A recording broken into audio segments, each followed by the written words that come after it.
అవమానం చెప్పాడు అనేది మనకు అక్కడ స్పష్టంగా తెలియజేస్తూ ఉన్నాడు డాక్టర్ లూక్ గారు. ఆ రోజు ప్రభు అయిన యేసుక్రీస్తు వారు ఈ సుంకరులు పాపులు వారితో మాట్లాడుతూ వారిని బలపరుస్తూ వారితో భోజనం చేస్తూ ఉన్న విషయాన్ని గమనించినటువంటి అలాంటి శాస్త్రులు పరిసయ్యులు ప్రభువు తదేకంగా విమర్శిస్తూ ఉన్నటువంటి సందర్భం అది. ఈయన దైవ కుమారుడు అని తన గురించి తాను చెప్పుకుంటున్నాడు, దేవుని యొద్ద నుండి వచ్చాను అని తన గురించి తాను చెప్పుకుంటున్నాడు. అయితే ఈయన దేవుని యొద్ద నుండి వస్తే ఒకవేళ ఈయన మెస్సయ్య అయి ఉంటే ఈయన పాపులతో కూర్చోడేంటి, పాపులతో మాట్లాడేంటి, సుంకరులతో భోజనం చేస్తాడేంటి అని అనుకుంటూ ఉన్నాడు. అప్పుడు ఆయన ప్రభువు వారిని ఉద్దేశించి ఆనాటి ప్రభువును విమర్శిస్తున్న శాస్త్రులను పరిసయ్యులను ఉద్దేశించి 3 ఉపమానాలు తెలియజేశాడు. ఆ 3 ఉపమానాలు మనం చూడగలిగితే, 1 తప్పిపోయిన గొర్రె, 2 పోగొట్టుకున్న నాణ్యం. 3 ఉపమానము ప్రొడిగల్ సన్, లాస్ట్ సన్, ఇంగ్లీష్లో మనకు తెలిసినటువంటి టైటిల్. మనము తెలుగులో దానికి తప్పిపోయిన కుమారుని ఉపమానము అని అంటారు. సరే, మంచిది. సందర్భ పరిచయం కొరకు ఒక వాక్యాన్ని మనం చదువుకుందాం. అక్కడ చూద్దాం. లూకా సువార్త 15వ అధ్యాయము 11వ వచనం. మరియు ఆయన ఇట్లనెను, ఒక మనుషునికి 2 కుమారులు ఉండేవి.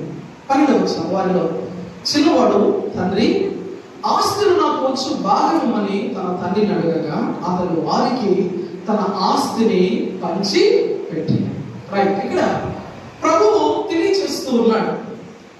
ఏమని తెలియచేస్తూ ఉన్నాడంటే, ఒకనొక ఊరిలో లేక ఒకనొక పట్టణంలో ఒక తండ్రి ఉన్నాడు. ఆ తండ్రికి 2 కుమారులు ఉన్నారు. వారిలో చిన్నవాడు అడుగుతూ ఉన్నాడు.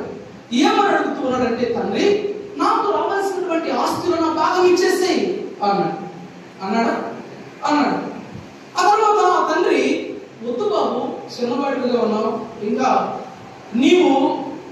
ఇంకా మెచ్యూరిటీ రాలేదు, నీకు వయసులో చాలా చిన్నవాడిగా ఉన్నావు, వద్దు నాయన, ఎందుకు ఇప్పుడు ఆస్తి అడుగుతున్నావు, ఆస్తితో ఇప్పుడే వచ్చిందిరా పని, నీకు పాకెట్ మనీ కావాలంటే ఒక 10,000 తీసుకోపో అమ్మని అడిగి అని అఫెండ్ చేసి ఉండవచ్చు. కానీ ఆ తండ్రి అలా అఫెండ్ చేయలేదు, ఆటంకపరచలేదు.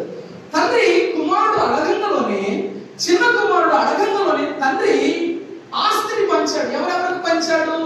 వారిద్దరికి పంచాడు. పెద్దవాడికి పంచాడు, అండ్ ఆల్సో చిన్నవాడికి కూడా ఆస్తిని పంచినట్టుగా మనం అక్కడ చూస్తాం.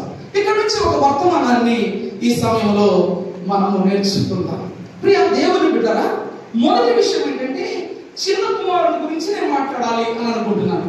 పెద్ద కుమారుని గురించినటువంటి వర్తమానం కూడా నా దగ్గర అవైలబుల్గా ఉంది. అయితే చెప్పాలి అనుకున్నాను, కానీ టైం అనేది సరిపోదు కనుక చిన్న కుమారుని గురించి కొన్ని మాటలు మనం చూద్దాం. చిన్న కుమారుడు ఆయన విత్తినటువంటి చెడ్డ ఫలం ఏంటంటే, ఏంటి అంటే, ఆయనకి ఒక థాట్ వచ్చింది, ఒక ఆలోచన వచ్చింది. ఆ ఆలోచన అది మంచి ఆలోచన కానే కాదు, చెడ్డ ఆలోచన. ఏంటంటే, తల్లి దగ్గరకు వచ్చాడు, డాడీ, నా ఆస్తిని నాకు పనిచేసేయి అన్నాడు.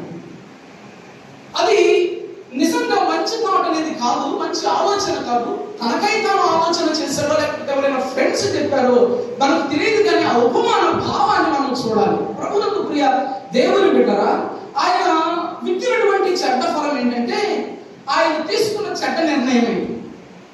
ఆయన తీసుకున్న చెడ్డ నిర్ణయం, బ్యాడ్ డెసిషన్.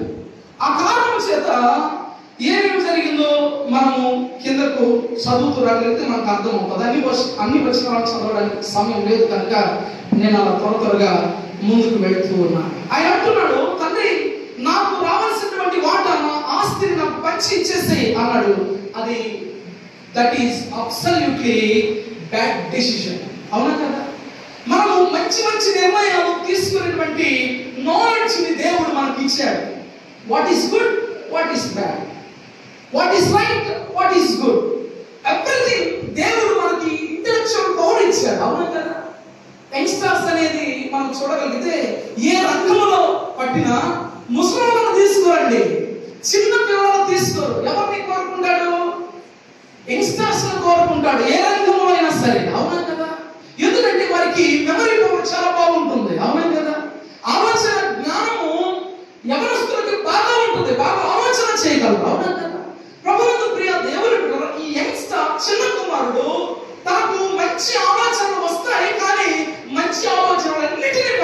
పెట్టాడు? చెడ్డ నిర్ణయాన్ని తీసుకున్నాడు. చెడ్డ నిర్ణయాన్ని తీసుకున్నాడు. ఆ తర్వాత ఎందుకు ఆ చెడ్డ నిర్ణయాన్ని తీసుకున్నాడంటే బికాస్ ఆఫ్ బ్యాడ్ ఫెలోషిప్. చెడ్డ సహవాసాన్ని ఏర్పాటు చేసుకున్నాడు. దాని ద్వారా ఆయన కొన్ని దినములు అయిన తర్వాత తన ఆస్తిని చాట పట్టుకొని బ్యాగ్ పెట్టుకున్నాడు, సూట్ కేసు పెట్టుకున్నాడు మనకు తెలియదు, కానీ దూర ప్రాంతము వెళ్ళిపోయాడు. చెడ్డ సహవాసము. మొదటిది చెడ్డ నిర్ణయము, రెండవది చెడ్డ సహవాసం. ఒక్కడే పోయాడు, అందరూ పోయారు.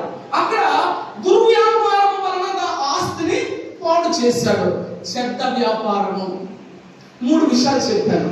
1 చెడ్డ నిర్ణయము, 2 చెడ్డ సహవాసము, 3 చెడ్డ వ్యాపారం.